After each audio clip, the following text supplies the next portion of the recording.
Welcome, everybody. This is our feature city town hall. Our seventh city has actually been featured. We are featuring Miami today, which is much warmer than where myself and my co-founder, the Guild, Rob, are.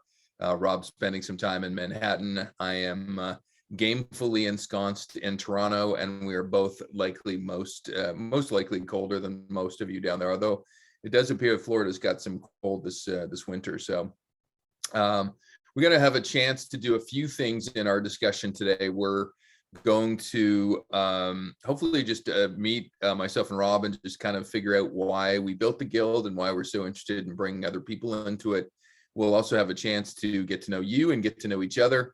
And then we'll talk to you about a little bit about what's going on in the Guild, some things that are coming up, and some ways to participate as well. And so we also have some things that we talk about in these town halls that hopefully allow us to look at Miami as kind of, I know it's a global guild, but look at this as almost like a local hive of people that hopefully in a post-COVID world might end up getting together and meeting and hopefully building kind of chapters of the Grey Swan Guild. So I do have a presentation to go along with this. Let's see if it pops up. My keynote has been playing funny tricks on me today, but here we go. And so I've been quite impressed with Miami. I went on a learning safari maybe a few days ago, and I don't know if I've made you co-host. I've managed to get Cindy in there, but if anybody does come up, hopefully you can grab them in. Well, and welcome, Cindy. So I looked at things, and there's a few stats that came out to me. One was Miami is the 17th highest ranked innovation city in the world, and I didn't really know where to expect that ranking. But when you look underneath some of that, it really is a city on the rise in terms of, you know, things like startup hubs and blockchain and being a portal to Latin America in general. And so I was quite impressed. You'll probably tell me a little bit more about Miami and why you either were born there, you moved there, or you do business there. But it does seem like a city on the rise. And certainly we did a discussion on climate change in January, and it would appear that Miami is probably on the front lines of that through no fault of their own. And so I'm curious to know how that may be affecting people and the way they look at their future as well. So this is our opportunity to go local, to bring together, as mentioned on this slide, builders and catalysts and changes and experts and futurists and innovators and leaders. And sometimes we call them sense makers. I know we've been bringing a whole bunch of cultural anthropologists and sociologists and ethnographers in over the last week. But it's really people that like to go a little bit deeper and a little bit bolder on what the future holds. And so we're going to spend an hour together. My name is Sean Moffat. I am the co-founder of the Guild. I run an innovation consultancy / advisory group on the side. I work with a lot of different startups here in Canada. I was once affiliated with Canada's biggest incubator. And really, part of this was three people getting together way back in March of 2020 going, look, we're supposed to be pretty good at this stuff. Like this pandemic's just happened. We really should provide some type of role to help people kind of navigate through this crisis. I know Rob's still on his phone call. I'm not too sure if you've been able to get off it. Rob, do you want to introduce who you are? And I'll wait the 5 seconds if you can't. And I'm going to guess Rob's going to be joining us a little bit later on in our discussion. He's got a couple of different wheeling and dealings going on in Manhattan. So I know he's probably half distracted in this call right now. We usually start our discussions with good news. And I thought this was just an amazing, I don't know if it's like the eclipse that happens every 60 years or something, but I learned a lot about palindromes and ambigrams the other day. So it was yesterday, it was February 22nd. I guess if I really go down the rabbit hole, we could have done 1022 as well, the time of day. But it was interesting. So this reading out digitally, I guess, reads both the same way right to left and left to right. And it also reads the same way right side up and upside down, which I'm not too sure how often this happens, but I thought it was a cool geeking out type of number that we all should know. And I'm not too sure how much airplay it got. I know it looks like DC Comics did something around Two-Face and kind of trying to own this day for themselves, much like Star Wars owns May the 4th. So yeah, no, I just thought that was interesting. Usually our good news is maybe a little bit more smile inducing. This is a little bit more geeking out, but I thought that was great. So we're going to try to do 6 or 7 things, or maybe 7 or 8 things in this discussion, just to give you a sense of what the guild is. Some of you have joined the guild for a while. Some of you, this may be completely new. We think there's nothing like it in the world. We've looked. We'll tell you a little bit about what we do, but we'll hopefully do these things over the course of the next hour. But first, we'd love to know a little bit about you. We don't want to take up all the airspace here. And so we'd love to cycle through kind of who you are, what makes you tick, and maybe what metaphorical tool you personify. So I'll give you my example that I typically use. I'm a bit of a Dremel tool. What makes me good at the innovation space is I know a lot about, or a little about a lot of things, I guess. And so much like a Dremel tool, I have many different functions, some of which sometimes I don't even know how to use them. And so that's kind of my metaphorical tool, just to give you a benchmark. So Fernando, you might have been posed this question before, so I'm going to pick on you first as we go around the full room. I'll go off slide. Who are you? What makes you tick? And what metaphorical tool do you represent? Are you ready? Yeah, I'm ready, sure. In terms of who I am, Fernando Gutierrez, been in the foresight field for about 2.5 years. What makes me tick, as Sean well knows, I love space, and I am focusing more and more on space exploration and space commerce as it relates to developing and emerging nations, Latin America, Africa, Asia.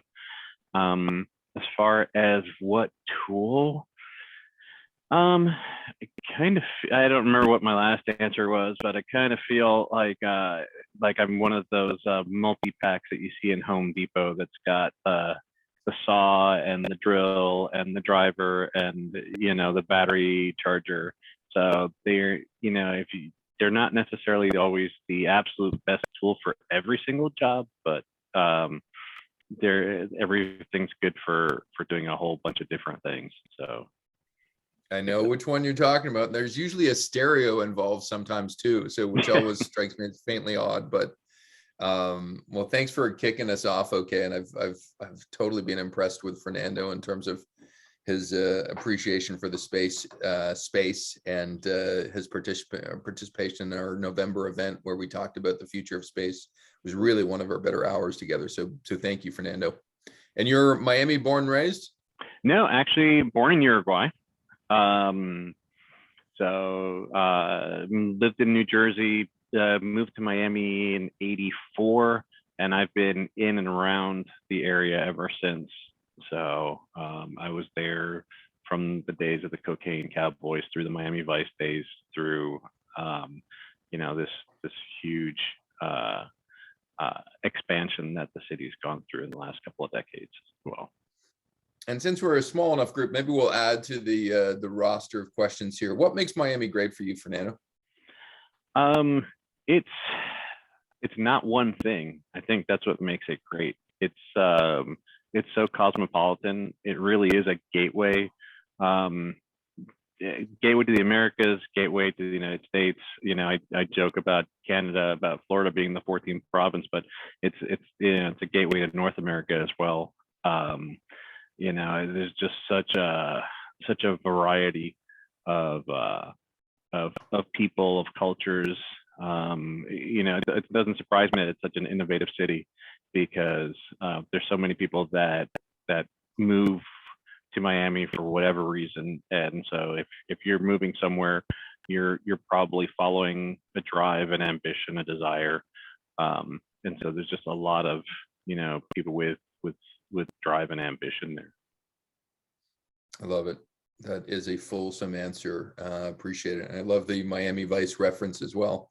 Just I constantly provide trivia for people, and I think one of the ones was, what theme song was the only TV theme song from the 80s that made it to #1. And it was, some people say Greatest American Hero, which made it to #2, but Miami Vice is obviously the right answer. So The Jan Hammer classic. Oh, totally, right? It probably dates both of us, but yeah, totally. Thanks, Fernando. We'll move over to Nikki if she's able to unmute herself.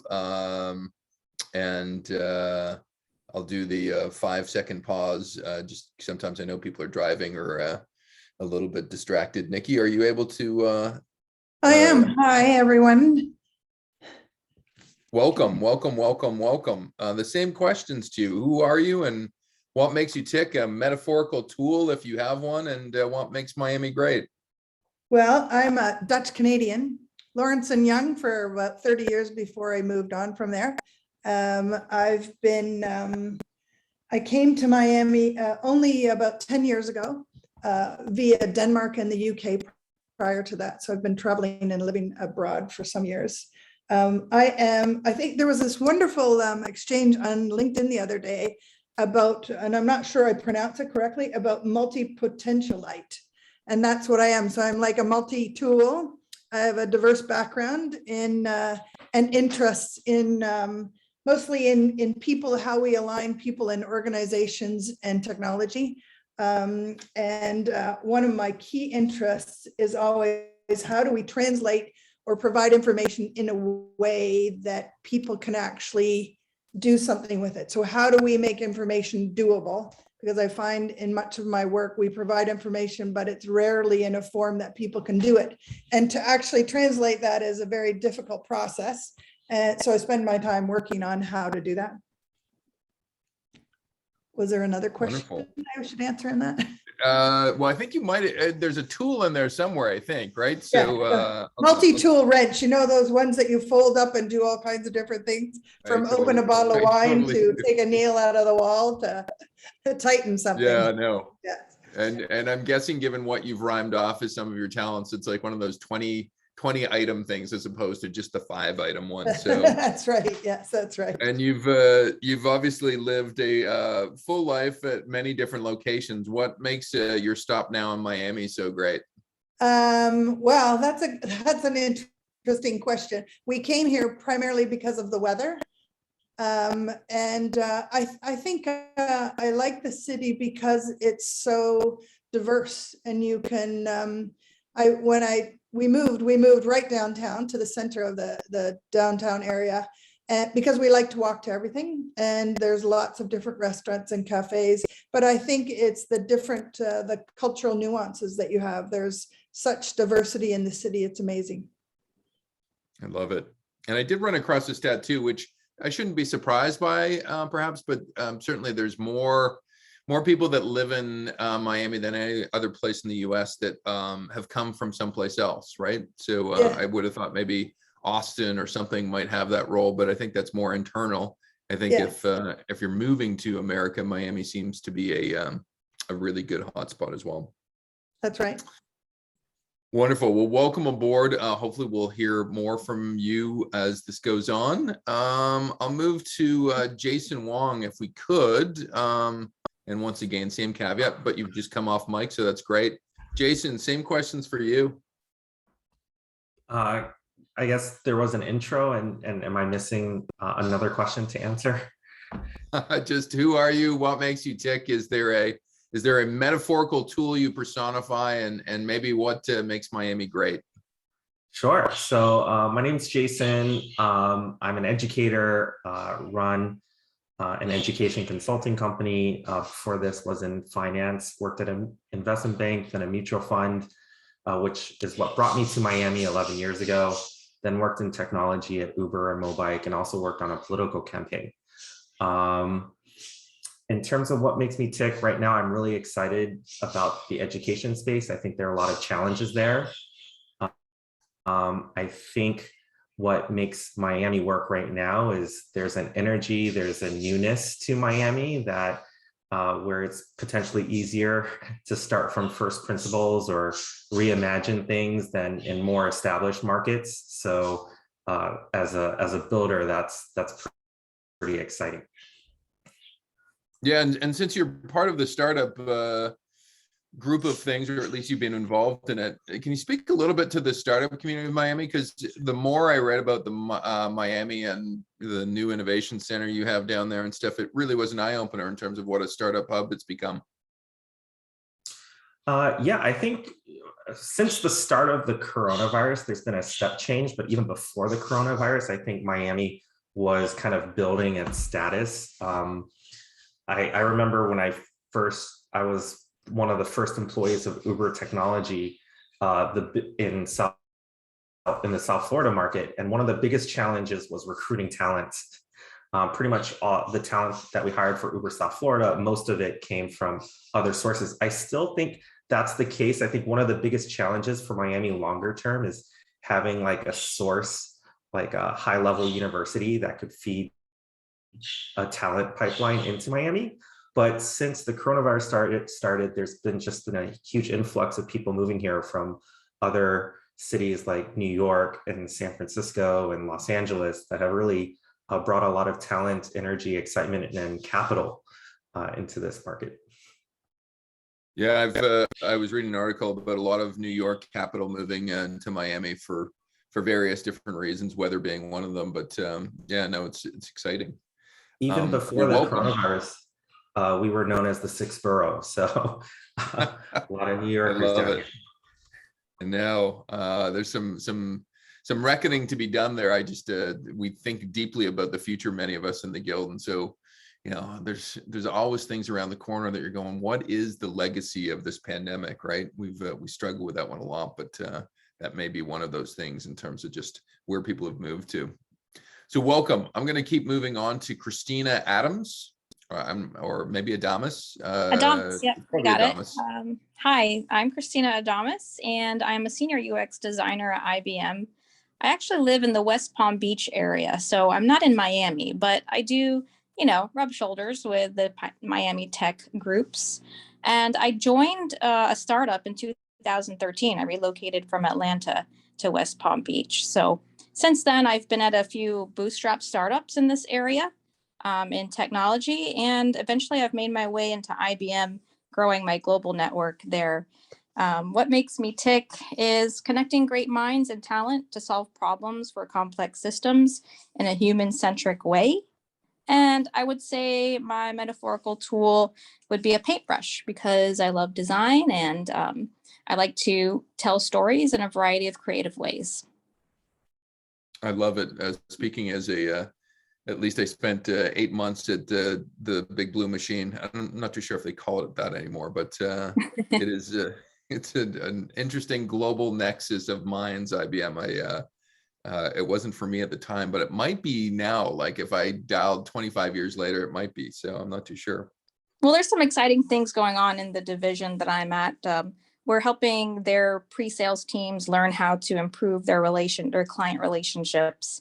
And so they've brought in design thinking practices, lean startup, and agile to that process.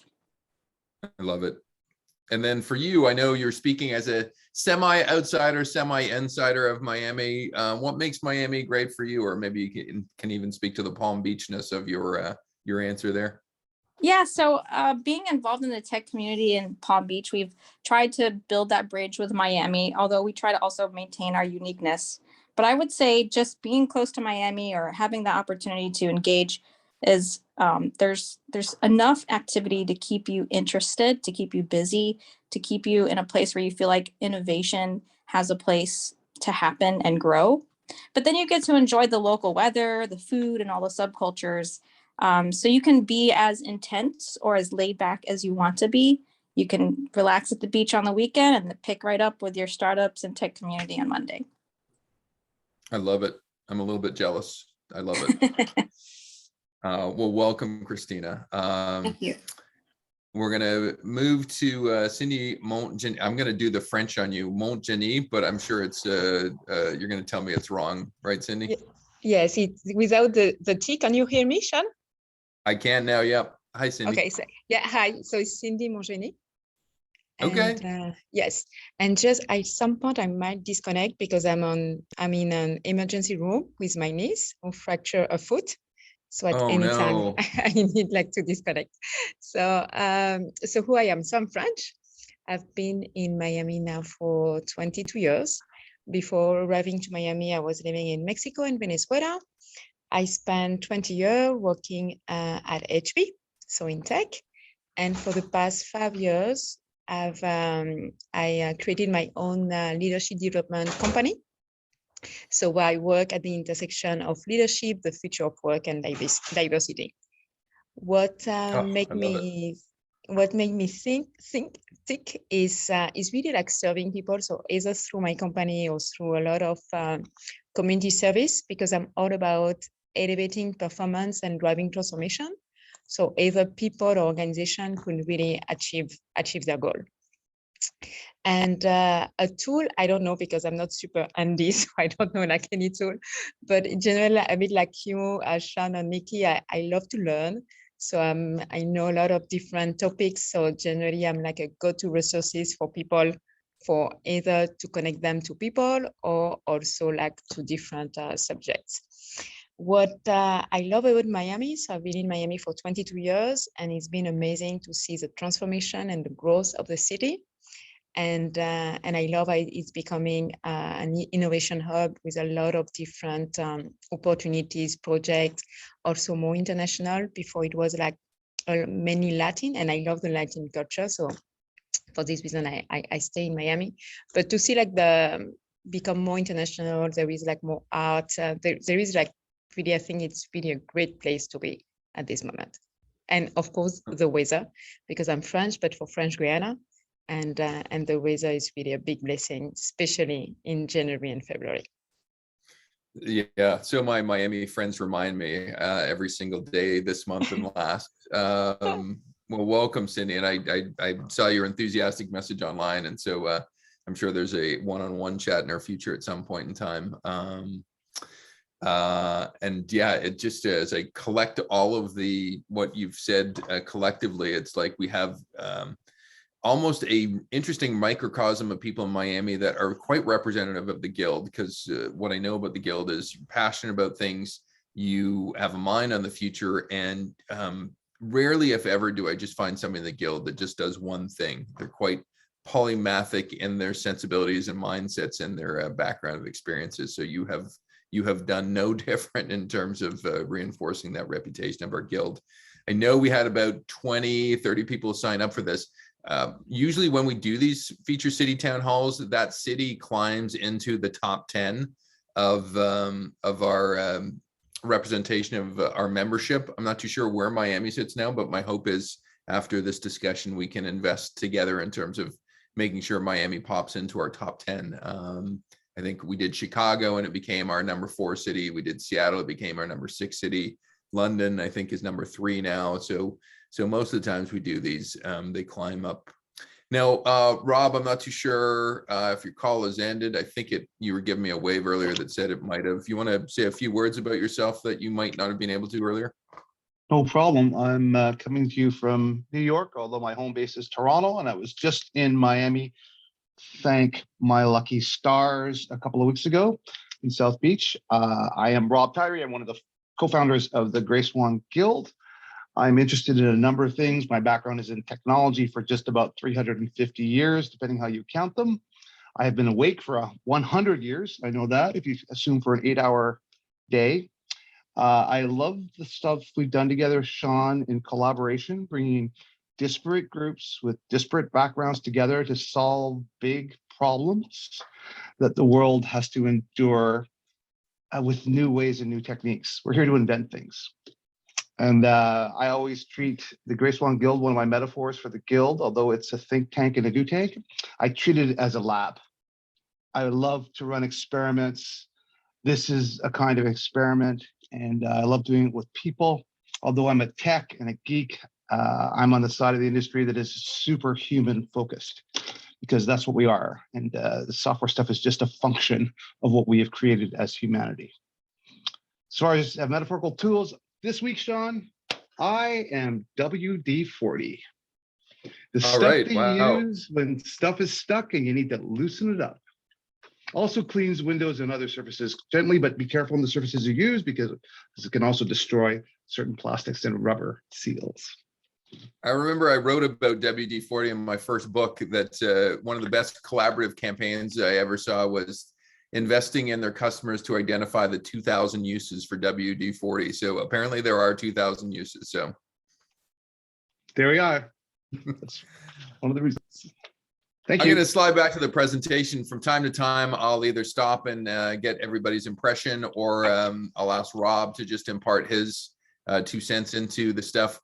We'll do this in kind of a play of 7 parts. I know, just as a level setter for everybody, you probably come into this knowing either nothing, a little bit, or a lot about what we do as a guild, depending on who you are.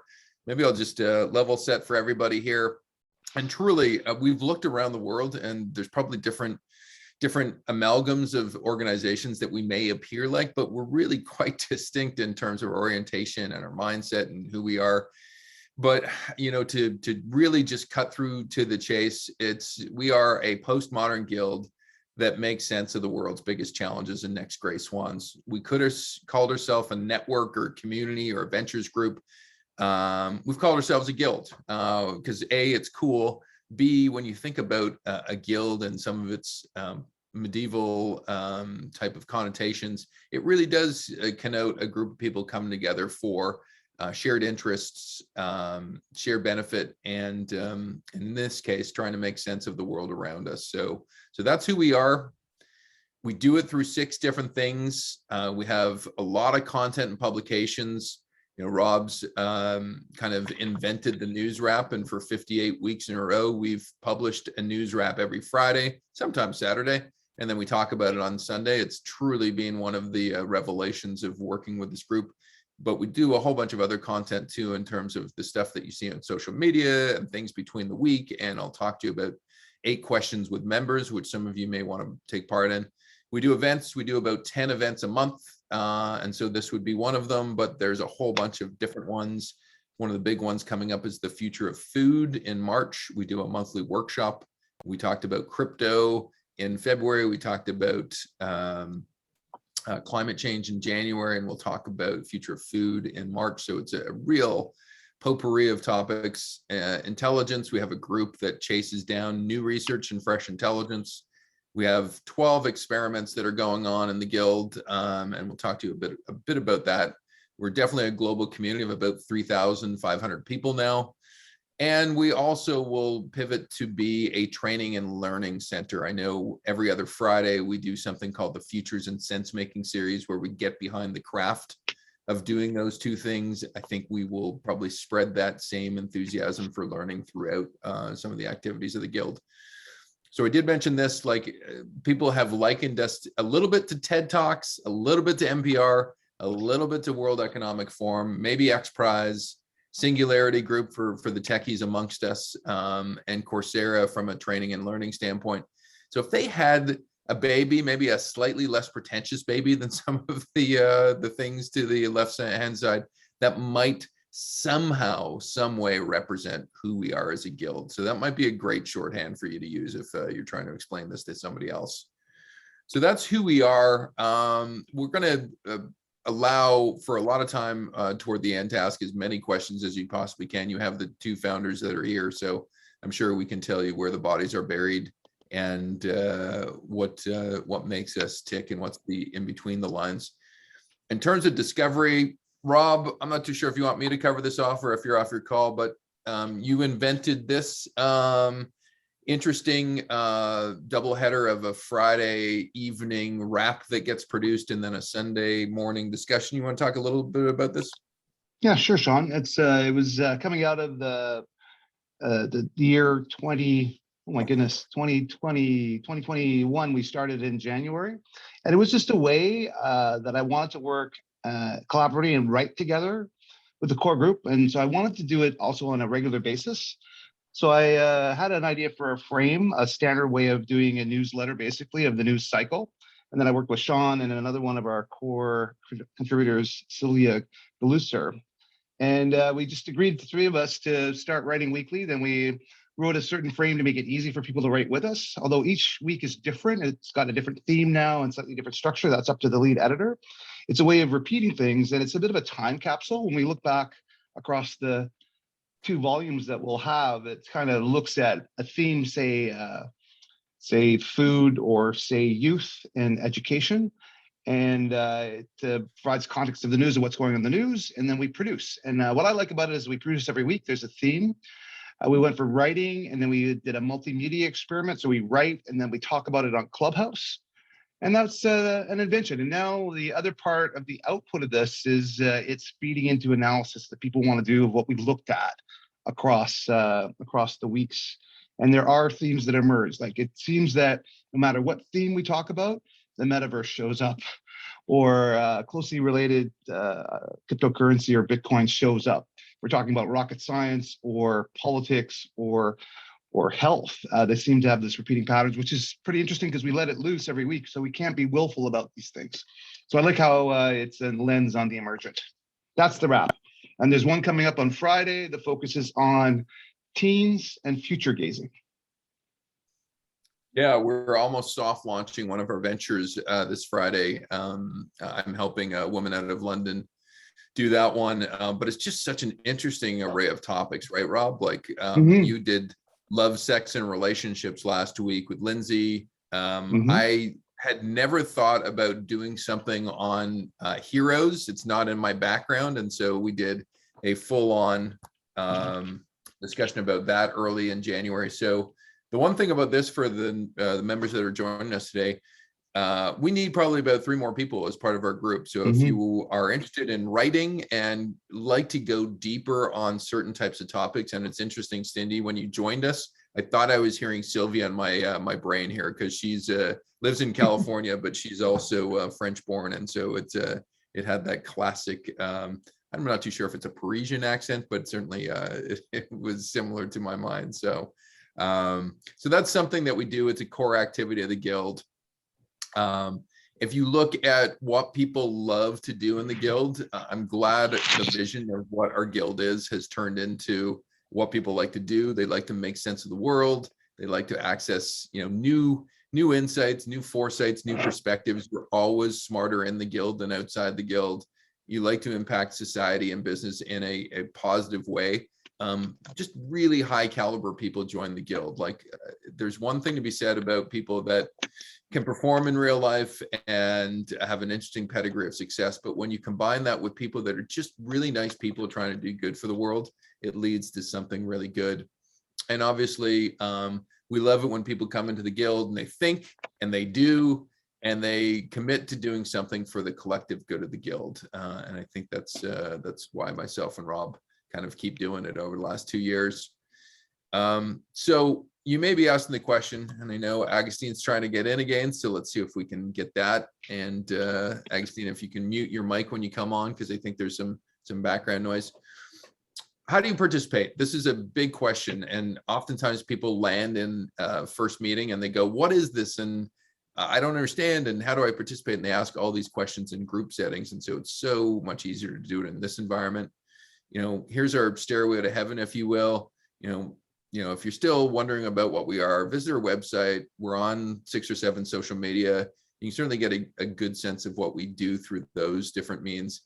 We have a rich Medium channel. I think there's about 120 articles now posted on Medium. Somebody said, look, I love your stuff. It's so deep. Like I've got so many bookmarks open in terms of what you guys have done. And so this is truly a place where we show our peacock feathers of intelligence. You can attend an event. We do 10 a month. We're about to update our calendar every 6 months. We have to go back in and change it. Rob, we're about at that point in time now. When we did 6 months ago, it felt like forever, and now we're there again. So we've tried to get buckets of activity. We have a weather vane coming up next week, which is our primary research, where we ask some of our enlightened members to actually just postulate what will happen for the future and some of current events. If you want to join as a member, certainly you can join on our LinkedIn page, and we tend to really look at that page as kind of our hot button in terms of who's joining. But to officially join, just join at that bit.ly at Grey Swan member profile. You can become a global sense maker, and these are people that go a little bit deeper on some of our research motivated discussions. And so there's a group of about 350 people that are a subset of the Guild that go deeper on some certain things. And if you want to go deepest, you can probably join our ventures group, where there's 12 different ventures, which we'll talk about a little bit, where you can actually join one of them and become a really active person and part of the working group. And so this is some of the stuff we're looking at. This is how to join the guild. And I think this is the proper address here, GSGS member form with a bit.ly prefix in front of it gets you to our member form. You can also get to it by our greyswanguild.org site. And there's a yellow button in the upper right-hand corner that will get you there too. And there's sense makers. And so a little bit, we'd love to test our skills of people here, a little bit of fun. Some people are really good. Some people struggle with this for days. It's just how your mind is bent. How do we take one matchstick out of this equation and turn it into the correct way? And lo and behold, we've done this 6 times and people have come up with multiple answers. I thought there was only one answer. So anybody from Miami that's catching this fresh can figure out how to change one match to make this equation true. I can feel the guinea pigs processing here. The little hamster wheel turning, Sean, little lights The beeping. flywheel is going like mad. You want Anybody? one of us to take a crack at it? Yeah, for sure. Mhm. If you take the top line on the 7 and move it to the bottom opening on the 2. You might have just defined a new way. So you take the top match of the 7, 6 plus Right. 1. 5 And plus then 1 you- equals 6. Backward 6. Oh, Yeah, yeah, you're right. okay. You know what? That's new. I like it. That's new. I think I'll accept that as an answer for sure. I don't care if it's backwards or not. Any other answers? And this is certainly not a test when nobody has ever flunked the guild test from not answering this correctly. As long as it's a story.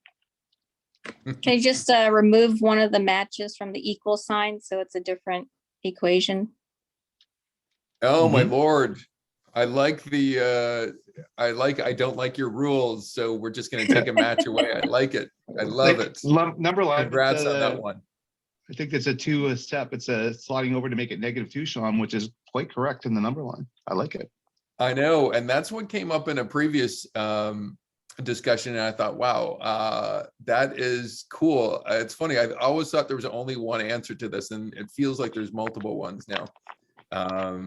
I'll put people out of their misery. If you take the plus sign, turn it into a minus sign by taking the vertical match, if you will, and then put it on the 5, so it's 9 minus 7 equals 2. That's also another way to get into this answer. So good party trick if you're having a slightly nerdy party on a Friday night. You can show there's visual with them. So anyway, I'll loosen it up. I know we do these monthly ateliers. We did this Design the Future Now in December. Sean, Yep. what's an atelier? That's a funny word. Atelier. I should ask Cindy, who's got some French background. I think we're pronouncing atelier correctly. Cindy, any sense of what an atelier is? French, atelier. And Can you hear yeah, I think I caught the last part of that, but it is got French derivation. What in classic terms, do you know what an atelier means?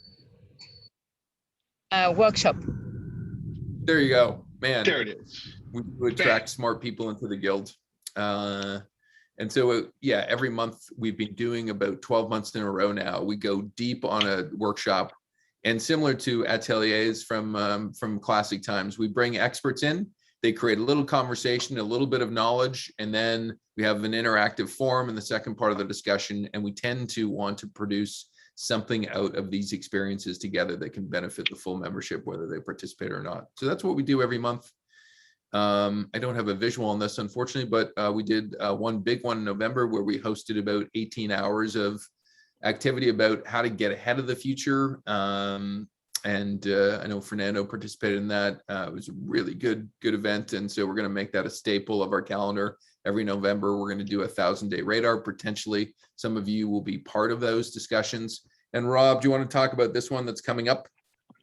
Yes, indeed. On the first week of April, we're going to do Day of the Swan, the second edition. We did one last year. It is a live 24 hours of sense making sense. So we align topics with our leaders and contributors, people inside the guild, people outside the guild. It's much like an unconference in that people propose their ideas, we shape a program, and we fire it off live. It's exciting, it's fun. It's a mix between, I would say, university poster readout and a live radio talking show mixed with some variety left over from Lucille Ball and Carol Burnett. I know All you're mixed just together. improving that because I've never heard you describe it like that before. So so well done. That was good kind of showmanship. So I think we're going to move. You're all invited. We're going to invite everybody in the guild to make offers to fill up the slots. Last year, once we put it out to requests, we filled the 24 hours of programming in about 3 days. And we had a great range of intense technology. We had diversity covered. We had people leading training, change, and leadership items and their personal experiences. We ran a couple of experiences, of course, and we're looking forward to doing it again this year. It's coming up too, isn't it, Rob? Like it somehow looks like that truck coming up in our rear view mirror. It's like 6 weeks away. So my hope is, if not participating in front of the camera, maybe behind the camera. I know we're looking for about 10 people to help us organize and keep all the bullfrogs in the wheelbarrow on this one. So a really exciting part. And we're looking to pivot to a model where we probably do one of these big styled events once every quarter with different people leading. We're thinking about doing something fun like a camp type of thing for summer in terms of how people learn a little bit differently and maybe learning to use some play. So for those that have mentioned about training and education, I think I heard from you, Jason.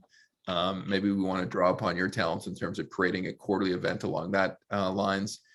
And then in the fall, we want to do something around authors and books, some type of festival, book club where some of our members are authors, some of the people that they know are also authors, and just doing something where we can go through some of their more recent publications and collections.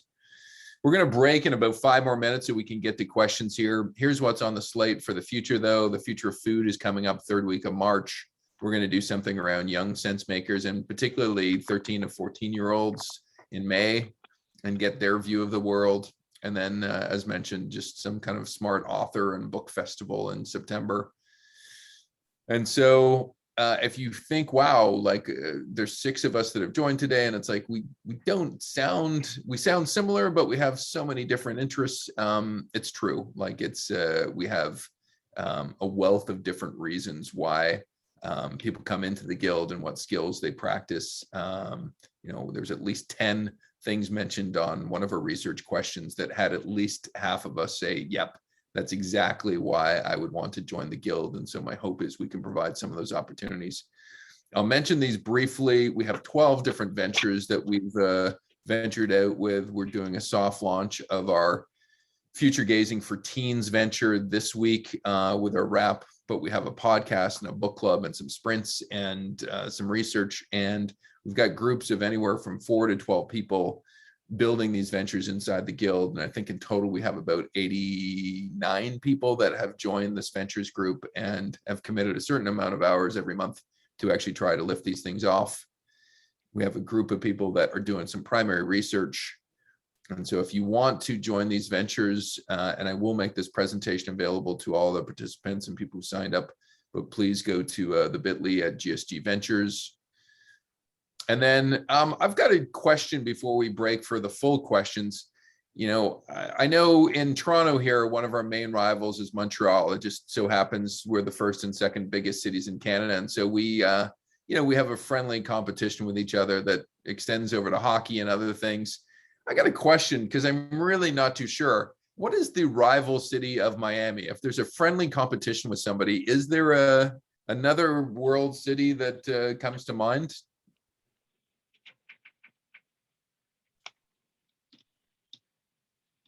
another world city, or Well, I know the Rival. temptation might be to say Tampa or something like that in Florida, but is there a something maybe either in the US or globally that comes to mind when you think? I think and Jason can probably speak to this as well. I think there's a bit of tension because we have so many transplants from the Northeast that maybe New York. I came down from New Jersey, but I mean we were right there. So maybe that. I mean, if it was local, I don't even think Miamians think about Tampa that much. I'd say it was probably going to be Orlando. But I think in terms Orlando. of yeah, other big cities, my guess would be New York. You do have Derek Jeter running your baseball team, I hear, so that makes sense. Any other thoughts in terms of a rival city? Like it's easy to pair up London maybe versus a Paris and a Pacific Northwest versus California. Any other thoughts in terms of a rival city? I think Houston or Austin, maybe. And then I would potentially look international, like in India or China. That'd be great.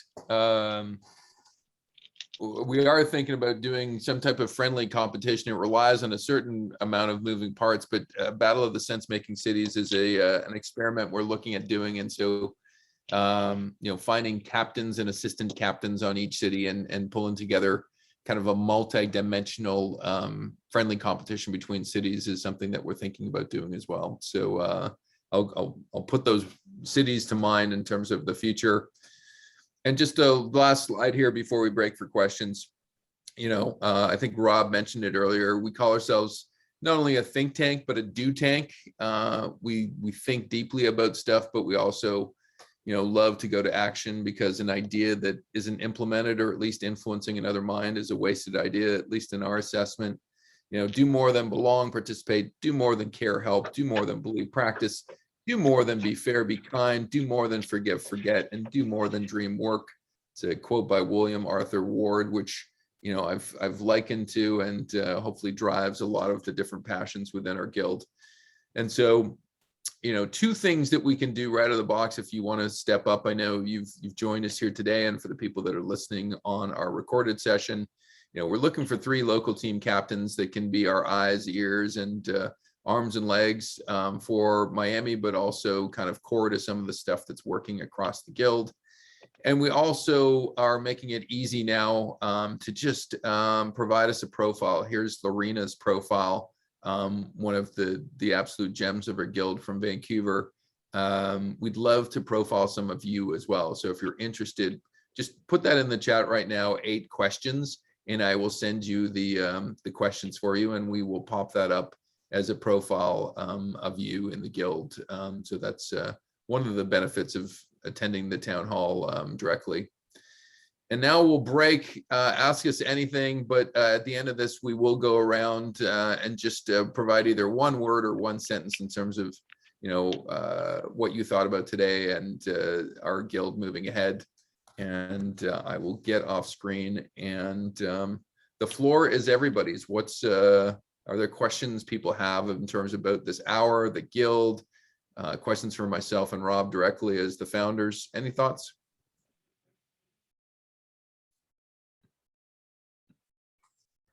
I have an administrative question, if that's okay. Is there a cost associated, or is there like a membership fee or something? This is really where I should have my infomercial voice on going, yes. And for only 3 installments of $19.99, you two know, I think was that Jason? Yes. Yeah. No, we have an open form guild. We have been free since the start.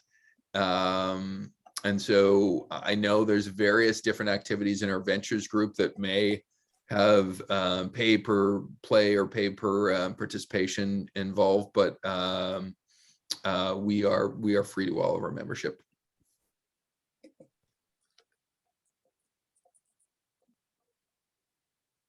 And I saw Nikki, I see the chat, Cindy had to leave as well, just given her calendar. I think Nikki, oh, sorry, that was directly to me. So I'll avoid that, but Any other questions, Fernando? I know you've had some experience in the guild so far. Any things that still you're scratching your head on going, I wonder how this operates? I think at this point I'm pretty comfortable with it. I don't know that I know all the facets. I don't jump into everything. You know, with my schedule, I'm a little bit all over the place, but I try to attend an event here or there. I really like the variety, but yeah, there's probably some stuff I don't know as much about as I should, but I feel like I can go out and kind of look around and figure it out if I want to look for more opportunities, if my dance card were to open up, as it were.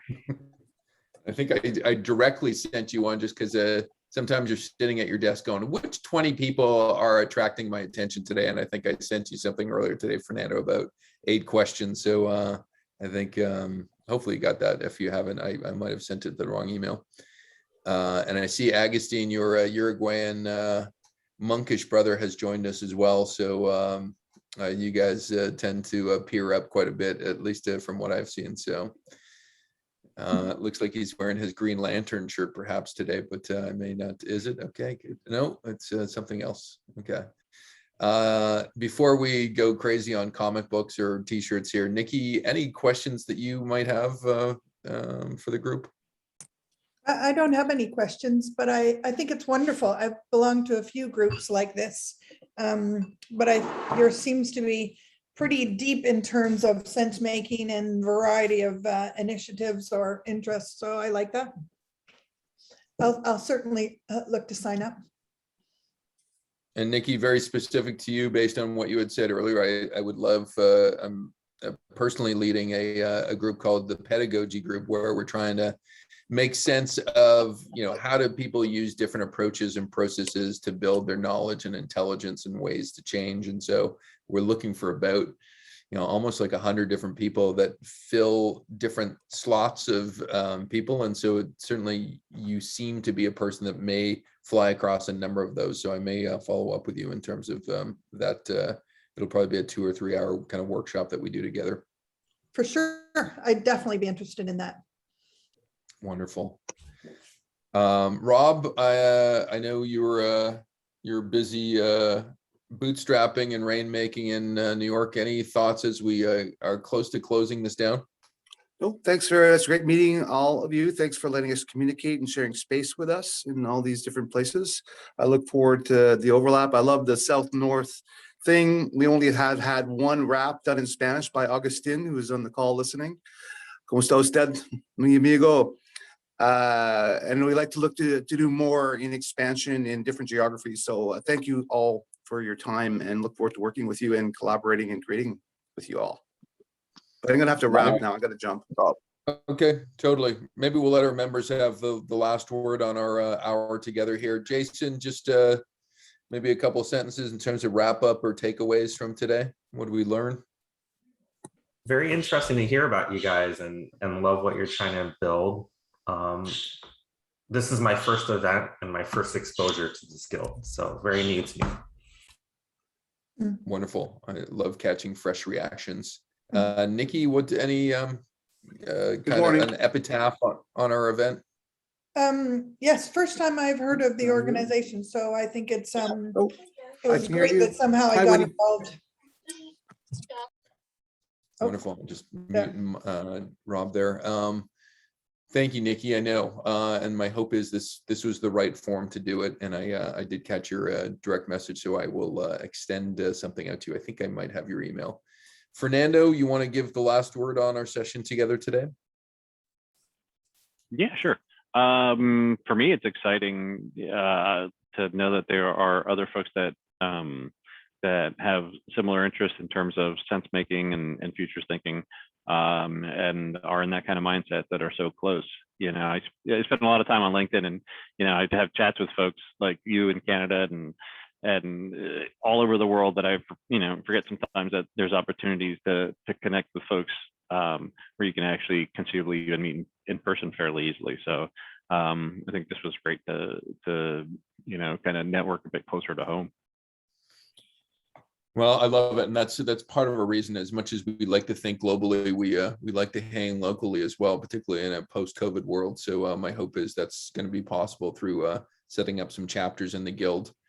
So we're going to continue to invite people into our Miami kind of cell. My hope is if you know people yourselves in your individual networks that are local to you, you can mention this. I will try to get this video up today, so I will get it out to people so it can be an asset that you can use and go, look, if this appears all strange and weird, which it probably does, here's like an hour that they can watch that makes sense of their world. So thank you, every one of us that joined today. We are truly a guild for members and built by members. So I want to thank the people that showed up, the people that are probably going to be watching this in the future. And my hope is you can take a stake and have a real hand in terms of building something really, really cool and interesting and different and valuable. So thank you, everybody, and have a great day. Thank you. Thank you. Thanks, Sean. Bye now.